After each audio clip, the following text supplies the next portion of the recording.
Hello and welcome to World Tanks with me, Jet the Ripper, and we are back to a post-commentary style.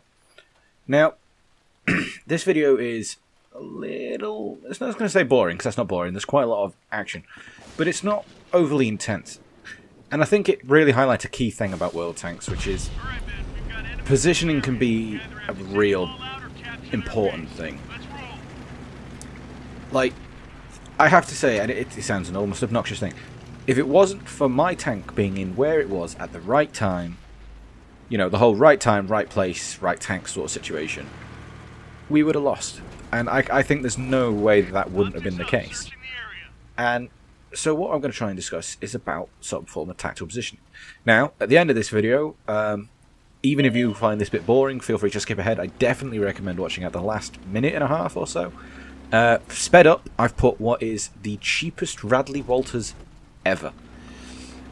It's unbelievable for the potential damage you can do. It's in this tank, it's in a mini waffle, and it's just amazing the amount of damage done. Yet it gets a first class mastery badge because it got 8 kills, and yet this game will not be a first class mastery badge, even though I do substantially more damage. And it just goes to show how, you know, as with W and 8, kills just such a high multiplier towards how this stuff works. As you notice, I still am a little bit nasally, and I apologise for that. And so that'll be why in this sort of post-commentary thing and the T25 review, I sound this a little bit more nasally. But in the videos I've been putting up the other day, I wasn't, and that's because they were obviously older footage.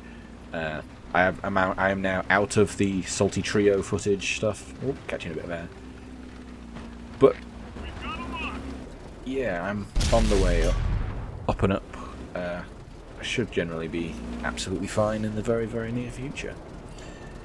Now, I don't like playing the mini waffle overly passive. I really enjoyed playing very aggressive with the Yag Tiger, and I sort of like a similar concept with the mini waffle, but you obviously have to do it differently.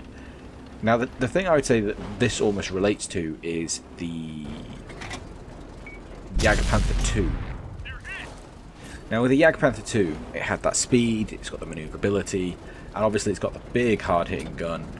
It allows you to get right up into really good aggressive early on positions and essentially ambush people.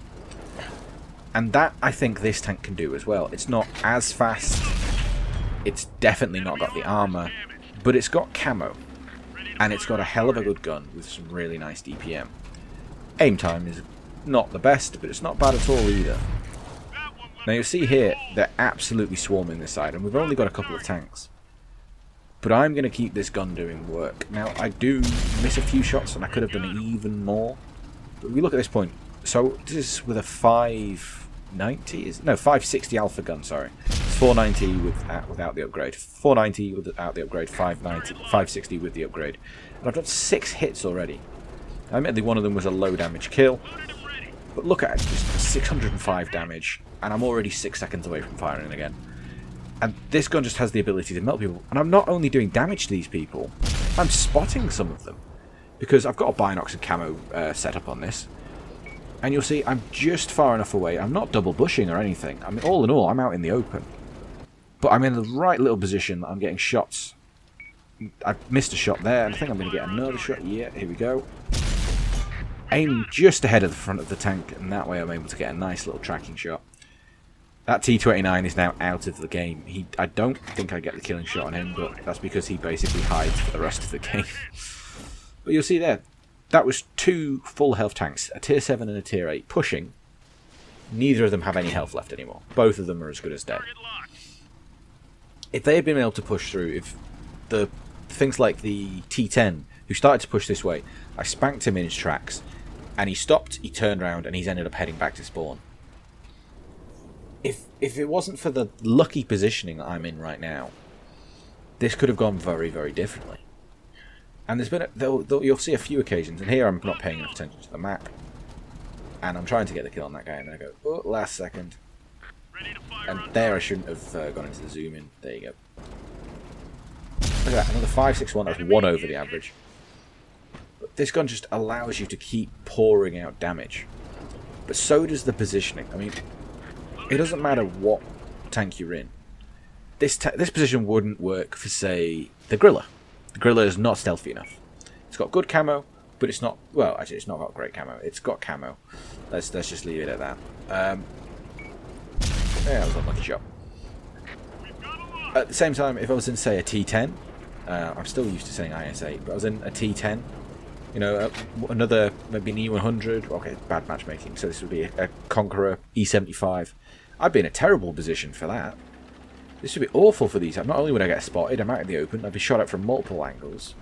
I'm not helping my team at all. With this tank, you really need to make sure you're in the right sort of position. And this middle ground has really allowed me to just really pick my targets. Look for the shots. I think I ended up taking a hit from this guy. But look at that shot. Straight through his turret cheek, that was. I've done that before. At closer range, you can do that quite reliably. Because they did it at a distance, I'm quite surprised. But hey, you have to remember there's RNG on the penetration as well. So the 200 and something, high 200s that this thing has does go up. Also, that's another over 600 roll. I mean, this gun is absolutely fantastic, and it's one of my favourite guns in the game. And I shouldn't have pushed forward there, but I think that's the only damage I actually take in this game. See, because I've not played particularly aggressively, but I've not played passively. I've definitely not played passively. So, you know, in your Borsig, you don't want to be at the front. You can do, and it was something I actually quite enjoyed doing. If you got into positions early, found a nice little bush, put your binocs, put your camo net, but you often found yourself not being able to fire. And that wasn't good.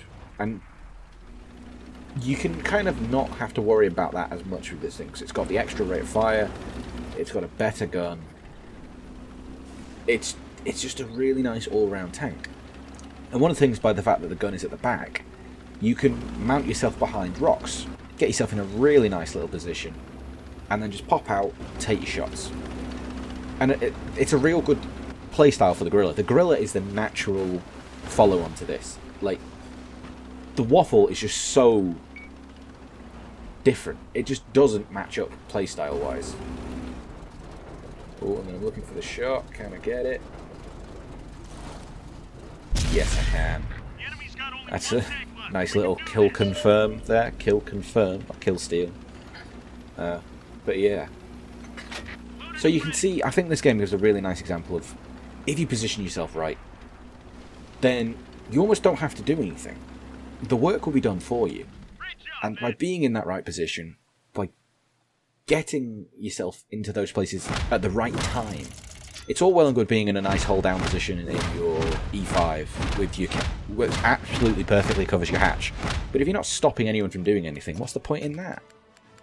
So, I hope you've enjoyed this. I hope you find this up-and-coming cheap Radley-Walters medal, and I apologise for the one little bit where I'm just going to be sat not moving, because I was a bit annoyed and then I was responding to something on my phone. But yeah, enjoy the hilarity of this, and as always, I'll see you on the battlefield.